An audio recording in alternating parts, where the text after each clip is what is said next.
Salve família, eu sou o Igual e bem-vindos a mais um vídeo. E hoje eu vou estar resumindo da melhor forma possível, pelo menos eu espero, a primeira temporada de Jujutsu no Kaisen. Então se inscreve e vamos lá.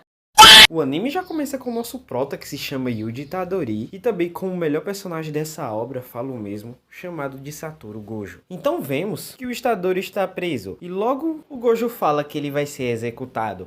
Assim começa a tocar essa pedrada que se chama de abertura. Bom, mano, um detalhe incrível que eu vim perceber só assistindo agora é que o panda tá olhando pra um panda. Mano, esse panda deve estar tendo uma crise existencial, eu tenho certeza. Outro detalhe bem legal que eu só vim perceber agora é que por a Maki não ter energia amaldiçoada, ela usa óculos para poder ver as maldições, tá ligado? Simplesmente um detalhe muito foda. Bom, pra quem tá só acompanhando o resumo aqui pra não assistir a temporada, com certeza deve estar se perguntando quem é Maki e tal, mas logo logo eu digo, eu sou um ótimo youtuber. Daí depois dessa abertura temos uma lembrança do que aconteceu antes do Itadori ser preso. Vemos ele ligando pro hospital e lá estava seu avô. Daí tem um corte na cena e vemos um personagem que deveria ter um puta potencial, mas desperdiça, que é o Megumi Fushiguro. Bom, e ele tava procurando um objeto amaldiçoado. E é incrível que um objeto tão poderoso tá numa casinha de madeira. Arriscado a alguém roubar? Não, pera, roubaram. Daí temos umas cenas mó nada a ver que eu não vou fazer questão de resumir, mas só vou citar algumas coisas importantes, como o Itadori faz parte de um clube de coisas paranormais e esse aqui são os dois amigos dele. Depois de um monte de cenas inúteis, vemos o Fushiguro e o moleque tá no drip puro, mano. A minha única pergunta é como é que ele saiu disso pra essa porra aqui. Bom, mas voltando, vemos o Itadori passar perto dele e ele sente o poder do objeto. Porém, ele não consegue acompanhar o Itadori. Daí, depois dessa cena, o Itadori chega no hospital, onde estava aquele vô dele que eu falei. E, resumidamente, o avô dele fala para ele ajudar todos e não morrer sozinho como ele. Então, após dizer isso, ele vai de Vasco. Daí se passa um tempo e o Fushiguro vai falar com o Itadori. E ele pede o objeto e o Itadori fala que não estava com ele, e sim com seus amigos. Então o Fushiguro começa a explicar o quão perigoso é e fala mais sobre as maldições, citando que a maioria dos desaparecimentos eram de maldição no Japão. E elas vinham de energia negativa, como em escolas e hospitais. E todo local desse tinha um objeto escondido para proteger a escola. Menos o da escola do Itadori, já que eles conseguiram roubar aquilo numa facilidade extrema. Então o Fushiguro fala que eles usam aquilo como um amuleto, que só protege na teoria, porque ao passar do tempo ele começa a atrair maldições. Então o Fushiguro fala que os amigos do Itadori tá correndo um grande perigo, e eles correm para salvar eles. Daí vemos os pobres abrindo um objeto, quando aparece uma maldição no teto. Então os dois chegam e o Fushiguro manda o Itadori ficar ali, porque ele era fraco. Daí corta a cena e já vemos o Fushiguro na escola, invocando dois lobos. Então vemos o Itadori e ele tá lembrando do avô dele que mandou proteger os outros. Daí voltamos pro Megumi e a menina tá quase sendo devorada. Então o Itadori pula a janela e dá um socão na maldição. Então os dogs simplesmente comem ela, fazendo ela desaparecer. Daí o Fushiguro pede o dedo e o Itadori pergunta para que serve aquilo. E ele explica que quem comer ganha um poder absurdo. Quando ele está prestes a entregar aquela maldição, manda o Megumi para longe. Então o Fushiguro ia ser morto e o Itadori aparece para descer a porrada na maldição. Porém, logo ele é pego, fazendo porra nenhuma. E pra se salvar e salvar ele, ele vai e engola o dedo. Ele simplesmente derrota a maldição. E logo vemos umas tatuagens crescendo nele. E bom, aquele dedo era de Ryomen Sukuna, os reis da maldição. E logo ele diz que vai fazer um massacre com toda a humanidade. Porém, o Itadori controla o corpo. Coisa que no universo deles é muito difícil de acontecer, alguém conseguir controlar a maldição. Então o EP termina com o Fushiguro dizendo que vai exorcizar ele. Bom, agora que o episódio terminou, eu tenho algumas coisas para falar. Uma coisa bem importante é que antes de ele comer o dedo do Sukuna, ele não tem aquelas coisinhas perto do olho. Simplesmente um detalhe incrível que você só percebe reassistindo o anime.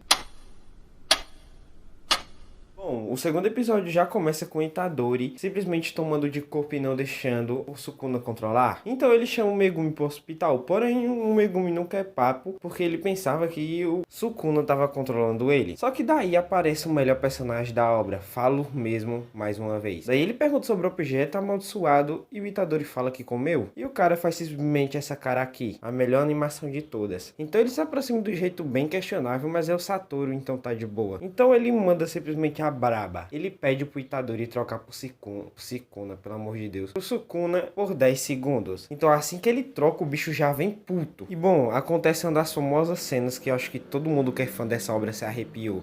que é o Gojo sentando em cima dele. Então daí eles trocam alguns golpes e o Yuji desmaia. Então finalmente voltamos para aquela sala em que o Gojo e ele estavam no começo do episódio. E ele propõe um trato, que é o Yuji escolher simplesmente ser finalizado ali mesmo, ou pegar todos os dedos do Sukuna e ser finalizado. Então, como o anime precisa continuar, ele aceita a segunda opção. Daí vemos que aqueles amigos dele ficaram bem, pra quem tá se perguntando, que eu acho difícil. Então a cena corta e vemos o Itadori comendo o outro dedo do Sukuna. E logo ele vai pra escola Jujutsu com o Satoru. Então temos uma explicação do que é o dedo que ele comeu. E simplesmente é Sukuna, o rei das maldições. Um cara que possuía 4 braços e que foi morto há mais de 1000 anos atrás. E ele era tão pica que simplesmente se transformou em um objeto amaldiçoado, em que os feiticeiros não conseguem destruir. Sendo assim, ele poderia voltar à vida a qualquer instante. E voltou. Daí vemos aquela famosa cena do Gojo falando que é o mais forte. Então vemos o diretor daquela escola e ele propõe um teste pro Itadori fazer, para ele ser aprovado. Bom, então ele faz uma pergunta pro Itadori e a pergunta era a seguinte: o que o Itadori estava fazendo ali? E ele não sabia responder. Então o diretor manda o boneco atacar ele. E o diretor ia continuar atacando até ouvir uma resposta. Então depois de levar uma bela surra, o Itadori diz ela: e claro, como sou um ótimo youtuber, eu não entendi a filosofia. Bom, e o episódio termina mostrando a terceira personagem.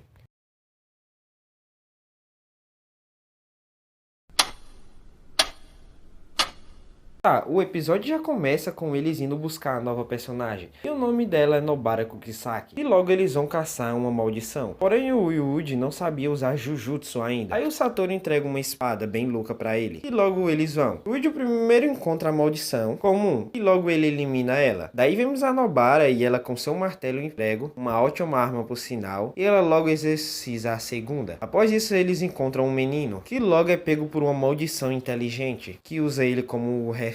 Daí o Itadori aparece e salva a criança. O bicho foge, mas como a Nobara é absurda, usa seu poder para acabar com o monstro. Daí vemos a história da Nobara, que não é tão importante de falar. E o episódio termina com a maldição aparecendo em uma prisão. Bom, isso aqui foi bem curtinho, até porque não tem muita coisa importante de se falar.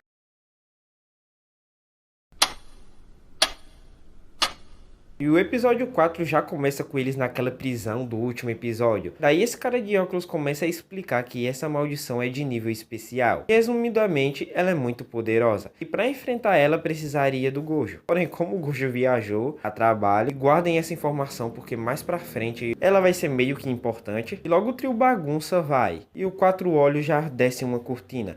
E basicamente essa cortina serve para esconder eles das pessoas lá fora. Tipo, pode rolar mó barulhão lá e as pessoas não vão escutar. Eu não sei se serve para destruição, se eles chegarem a destruir lá e a cortina for aberta novamente, se tudo vai se reconstruir, como o negócio do Crazy Diamond. Mas explica aí nos comentários, até hoje eu não entendi muito bem esse negócio de cortina. Então o Fushiguro já invoca seu dog para detectar as maldições. Só que quando eles entram, eles acabam caindo meio que em outra dimensão, porque ali era um domínio incompleto. Tô explicando as minhas palavras para ser fácil de entender, porque o anime explica e quase que eu não entendo também. Mas voltando, eles chegam numa sala e acaba com a Nobara sendo raptada. Aí eles nem têm tempo de pensar e já cola a maldição poderosa. O Itadori até tenta atacar, mas ele perde a mão. Aí ele manda Fushiguro ir atrás da Nobara enquanto ele luta contra a maldição. O plano dele era que quando os dois estivessem a salvo, ele iria tocar por Sukuna. Mas antes disso, Sukuna tinha dito que se ele voltasse no controle, ele tivesse ali, ele ia acabar com todos os amigos do Itadori. Então o Itadori começa a lutar e dá pra ver que é bem equilibrado.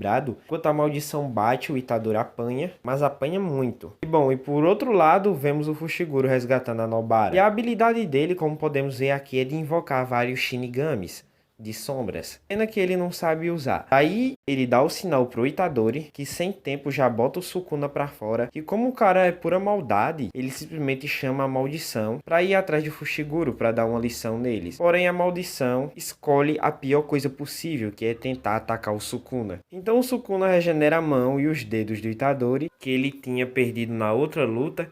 E é incrível que eu faço o roteiro e simplesmente ignoro algumas coisas e outras eu boto. Eu simplesmente me odeio, perdão. E bom, assim que ele se regenera, ele desce a porrada na maldição. Só que daí ele usa sua melhor habilidade, que é a sua expansão de domínio, que lança vários cortes e finaliza a maldição. E daí vemos que a maldição, por ser tão poderosa, ela estava com um dos dedos dele. E no final do episódio vemos ele pedindo pro Itadori voltar pro corpo, porém o Itadori não responde. E também vemos que o Fushiguro decidiu ficar e mandou o cara de óculos levar a Nobara pro hospital. Então esse foi o vídeo, eu espero que tenham gostado. Se o vídeo der bem, eu vou fazer uma continuação. O que eu não acho que vai dar bom, porque eu ainda tô com 0 inscritos.